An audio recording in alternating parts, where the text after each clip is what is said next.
All right, back on News Nation now. Now that we've gotten through the story in Vatican City, the other big story we're watching around the world today has to be India launching deadly airstrikes. And Pakistan-controlled Kashmir, dozens of people killed. India saying the attacks are retaliation for a terrorist attack last month that killed Indian tourists. And here at home, you got former President Biden.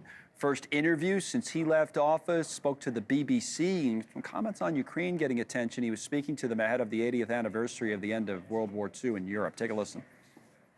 Do you think it's not common sense? It's perhaps modern-day appeasement? It is modern-day appeasement. I just don't understand how people think that if we allow a dictator, a thug, to decide he's going to take significant portions of the land that aren't his, and that's going to satisfy him. I don't quite understand.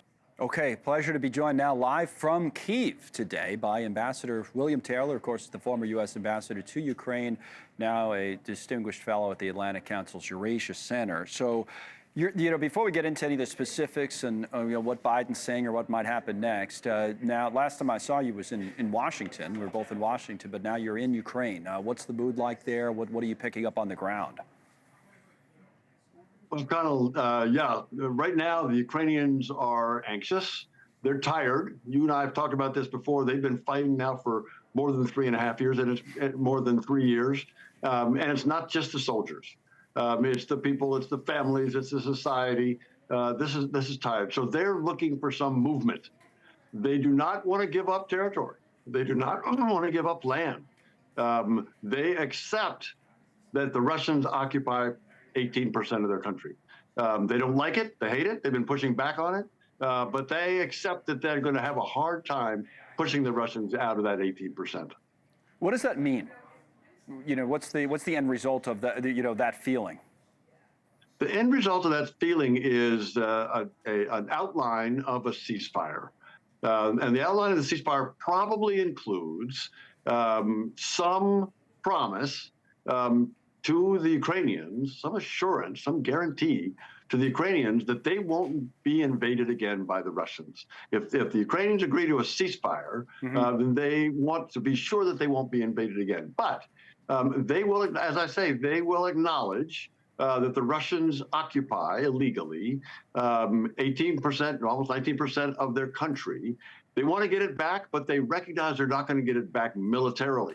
Okay. So for the time being, on an interim basis, temporarily, they're grudgingly willing to say that the Russians are going to occupy that part, but they need that security guarantee. Now, that's different than redrawing maps permanently that say this country has changed into that country. It's just saying, hey, they're there. It's our country, but they're there. We know that.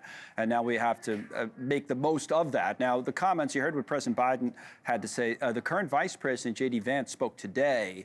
And his comments are getting some attention in terms of what he said about Russia in particular. Here's Vance.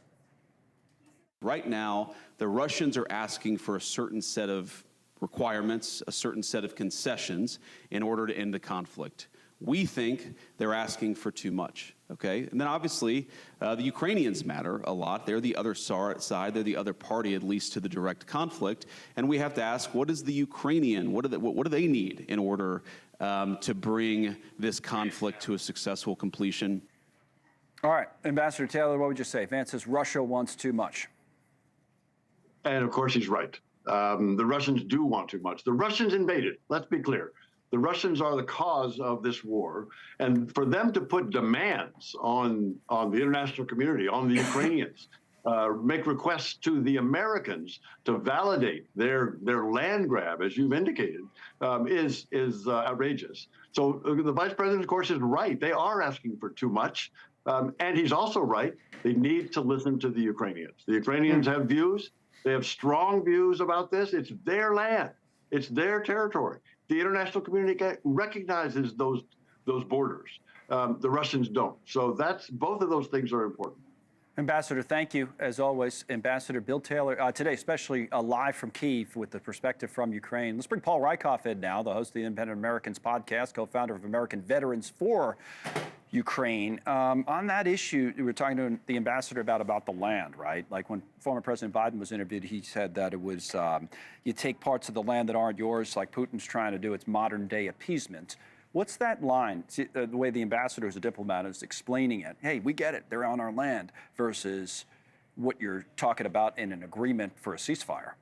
I think the bottom line is the Ukrainians don't want to give up a part of their country. And I keep using this as an example. We wouldn't want to give up Alaska to Russia or anyone else. So the idea that we can not only convince the politicians, but the Ukrainian people to give up 18% of their land, I think is very disconnected from the reality on the ground, very disconnected from even what Zelensky is able to push his people to accept, because they've got to ultimately accept this. You know, their elected leaders have to accept it. And it doesn't look like there's any popular support in Ukraine for giving up 18% of land. I do think significantly, J.D. Vance's tone has changed. Yeah. I think that's very important. You're seeing a change in tone from the administration on the backs of the mineral deal last week, which was a change in tone from Trump. Now you're seeing Vance start to shift. They're putting more pressure on Russia. They seem to be siding more strongly with Ukraine.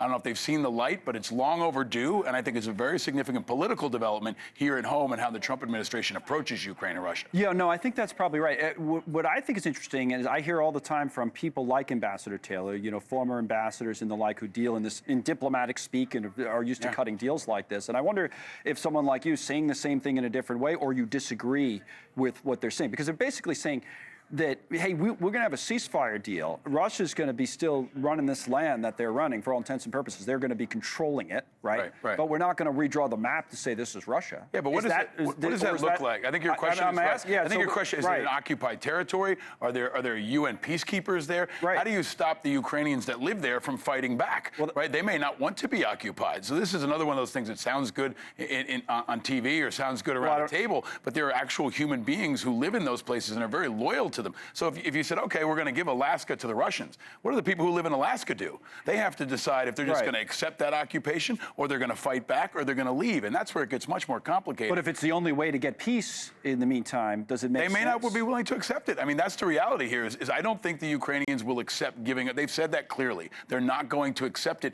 And I think they're right that opening that box to saying to Putin, okay, we're going to reward you for your aggression. It would be like rewarding Saddam Hussein for invading Kuwait, right? You can't reward the bad guy for doing a bad thing. And I think that's very important here for the world community. Yeah, I think you're right about the administration, too, that it's a little different. So maybe that helps. All right, with the breaking news, we'll wrap there today. We'll see you next week, Paul, as always. Paul Rieckhoff.